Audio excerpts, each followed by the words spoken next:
লাগানো শুরু হয়ে গেছে, বন্দে ভারত এর মধ্যে আসলো বলে আমি অত্যন্ত খুশি যে এই কারণে আমাদের মাননীয় প্রধানমন্ত্রীকে আমি ধন্যবাদ জানাবো। আমাদের এখানে আমাদের এর মধ্যে আমাদের এই সরকারের সাথে আইপিএফটি ছিল, তীব্রমতা চলে এসছে, তাহলে আর রইল কি?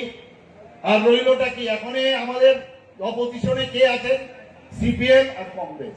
এখানে আমাদের বিল্লাল বাবু অলরেডি বলেছেন যে কি অবস্থা ছিল, কংগ্রেস সিপিএম কে মারতো আর সিপিএম কংগ্রেসকে মারতো, আর দুজনেরই রক্তমাখা হাত একসাথে হয়েছে। আমি বারবার বিধানসভায় যখন বলতাম উপরে গিয়ে আপনারা কি জবাব দেবেন, আপনারা কি জবাব দেবেন?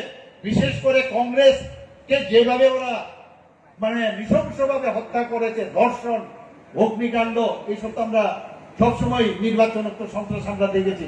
মাথা হেট করে তিনজন যে বিধায়ক মাথা হেট করে বসেছিল। বন্ধুগণ, এখন আবার ওরা একসাথে। আপনারা বলুন তো, এই কেন্দ্রের যে পশ্চিম আসন থেকে কে দাঁড়িয়েছে?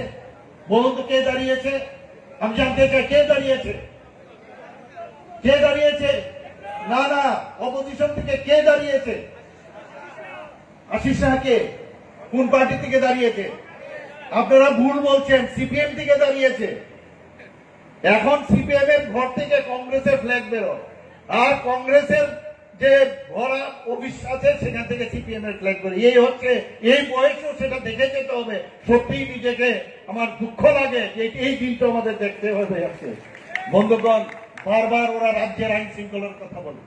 ভারতবর্ষের মধ্যে 28টা রাজ্যের মধ্যে ত্রিপুরার যে আইন শৃঙ্খলা নিচের দিক থেকে গত বছর অব্দি আমরা 5th পজিশনে ছিলাম, আর এবার 3rd পজিশন আমরা চলে এসেছি। ওরা বলছে ত্রিপুরাতে এখানে আইন শৃঙ্খলা নেই। আমার অত্যন্ত গর্ববোধ হয় যখন আমি বলি যে এখানের উপনির্বাচন কিছুদিন আগে আমরা সেপ্টেম্বর মাসে আমরা এখানে করে এসেছি। আমরা জানি যে এখানে বক্সনগরে আমরা কি ধরনের ঘটনা আমরা আগে দেখতাম। কোন রকম কোন ঘটনা ছাড়া এই বক্সনগরে আমরা 30,000-এর উপরে ভোটে আমরা জিতেছি। শুধু জিতেনি, তাদের জামানত জব্দ করে দিয়েছি। যেখানে আমাদের এই ধনপুর সিটে 3,500 ভোটে আমরা গত ইলেকশন আমরা জিতেছিলাম, তারপর সেখান থেকে আমরা 18,000 ভোটে জিতেছি।